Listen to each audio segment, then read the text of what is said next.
नमस्कार, जय हिंद। मैं एडवोकेट हीरालाल सिंह आज बात करूंगा framing of charging stage. Framing of charging stage is very important for the every accused and defence lawyer. This is the very important framing of charge stage. इसको समझना हमारे लिए बहुत जरूरी है।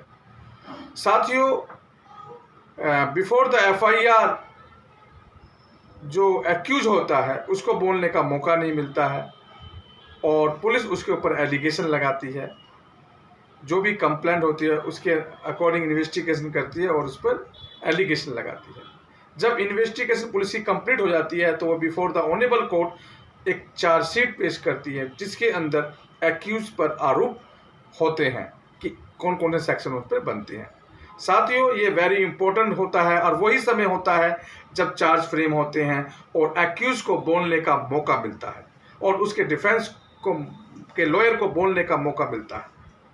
साथियों, I would like to tell before the chargesheet police ही सारा काम करती है और उस टाइम एक्यूज को बोलने नहीं दिया जाता है। केवल पुलिस के ही क्वेश्चन के आंसर देने पड़ते हैं और एक्यूज को रिप्रेजेंटेशन नहीं होती है, वो अपनी रिप्रेजेंटेशन नहीं कर सकता है। साथियों, I have seen mostly in the before the honourable court.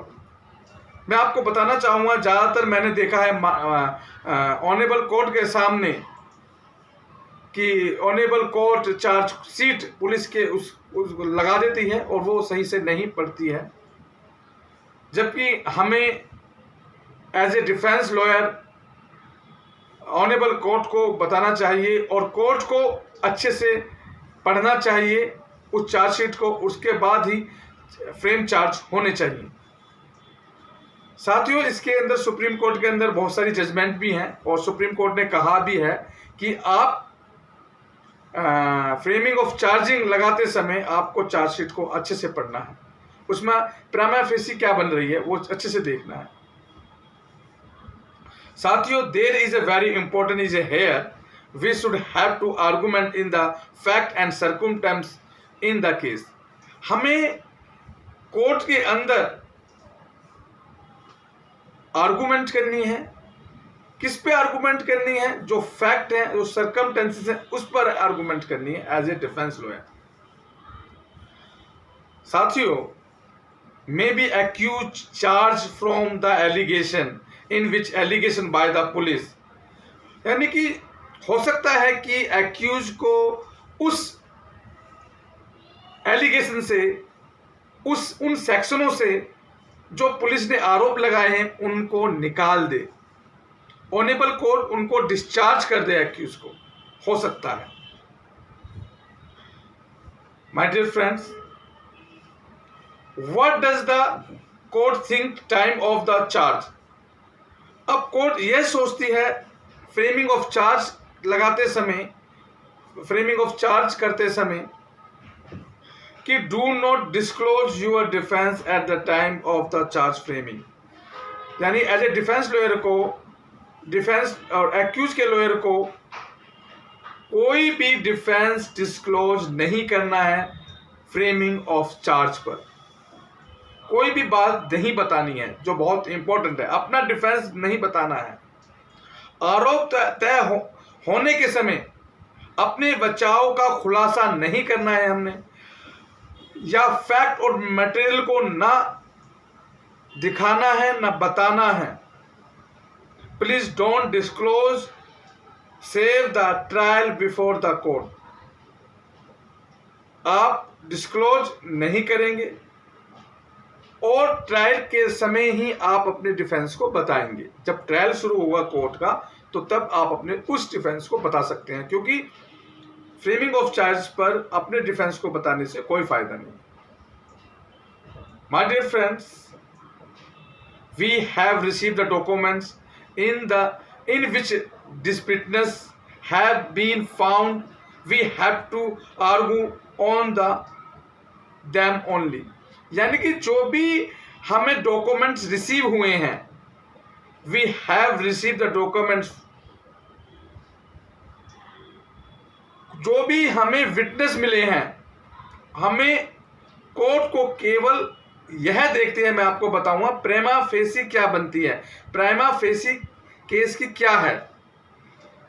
साथियों, ऑनेबल कोर्ट केवल बेसिक एविडेंस है या नहीं ये देखती है, वह सही है या नहीं, उसे आगे देखेंगे ट्रायल में, उसमें क्या इंट्रीगेटेड है, क्या फुलफिल करता है। साथियों, many judgement of the supreme court, honourable court ने चार्जशीट में दिए गए मटेरियल को देखने को कहा है एमएम कोर्ट से, जितनी भी नीचे वाली कोर्ट हैं। लेकिन कभी कभी में हम देखते हैं कि ऑनेबल कोर्ट कभी कभी सीधा चार्ज लगा देती है और केस ट्रायल पर चला जाता है। साथियों, हो सकता है कि एक्यूज केस से डिस्चार्ज हो जाए अगर फ्रेमिंग चार्ज पर थोड़ी सी आर्गुमेंट की जाए। जो भी हमें डॉक्यूमेंट्स प्रोवाइड किए गए हैं पुलिस के द्वारा, जो भी विटनेस हैं, एक्यूज का लॉस हो जाएगा अगर फ्रेमिंग ऑफ चार्ज पर हमने अच्छे से बहस नहीं की। ऑनेबल कोर्ट को प्रेमा फेसी नहीं बताई कि यह बनता नहीं है, हमें डाउट क्रिएट करना है। माय डियर फ्रेंड्स, क्योंकि अगर चार्ज फ्रेम ऐसे ही हो जाता है तो उसके बाद जो एक्यूज है, जो एक्यूज पर्सन है, उस पर्सन का काफ़ी लॉस होगा, वकील की फीस देनी पड़ेगी, समय का लॉस होगा, उसके काम का लॉस होगा, कोर्ट का समय खराब होगा। साथ ही हो सकता है कि वो फ्रेमिंग ऑफ चार्ज पर बच जाए और ऑनेबल कोर्ट उसको डिस्चार्ज कर दे। साथियों, क्रॉस एग्जामिनेशन भी कभी कभी आप देखते हैं कि बहुत टाइम लग जाता है, क्योंकि प्रोसीडिंग है और उसमें टाइम लग जाता है। और चार्ज में अगर हम अच्छे से चार्जशीट जब आ जाती है तो फ्रेमिंग ऑफ चार्ज की स्टेज पे अगर हम अच्छे से आर्गुमेंट कर देंगे और ऑनरेबल कोर्ट को पुलिस की उस चार्जशीट में डाउट क्रिएट करेंगे तो डेफिनेटली कोर्ट एक्यूज को डिस्चार्ज कर सकती है। साथियों, बेसिक एविडेंस एक्यूज के खिलाफ है, यह ऑनेबल कोर्ट देखती है, वो एग्जिस्ट करता है, यह ऑनेबल कोर्ट देखती है। साथियों, पुलिस बेसिक चीजें की जो पुलिस की जो चीजें हैं वो बेसिक चीजों पर इंपॉर्टेंस देती है और उस पर ही कार्रवाई करते हैं। साथियों, मैं आपको बताना चाहूंगा, इससे यह शक हो कि एक्यूज ऑफेंस किया है या नहीं, शक में कोर्ट चार्ज फ्रेम कर सकता है।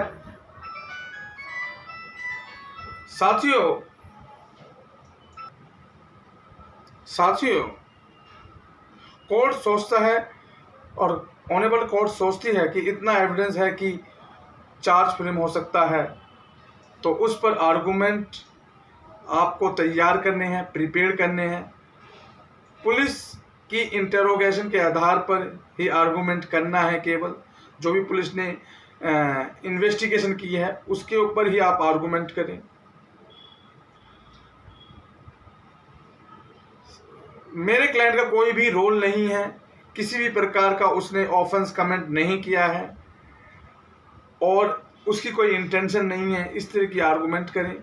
बेसिक एलिमेंट है और चार्ज फ्रेम करने के, तो यह नहीं कि अब इतना ही देखना है, उसे हमें एनालाइज एंड क्रॉस एग्जामिनेशन और विश्लेषण जांच करेंगे। यह सब नहीं होता चार्ज पर ना ही तो हम एनालाइज करेंगे, ना ही एग्जामिन करेंगे, ना ही विश्लेषण करेंगे। साथियों ये सब क्रॉस पे जब ट्रायल होती है, जब सारी चीज़ें होती हैं। फ्रेमिंग ऑफ चार्जेस पर हमें ये चीज़ें नहीं करनी है। इसी के साथ नमस्कार, जय हिंद।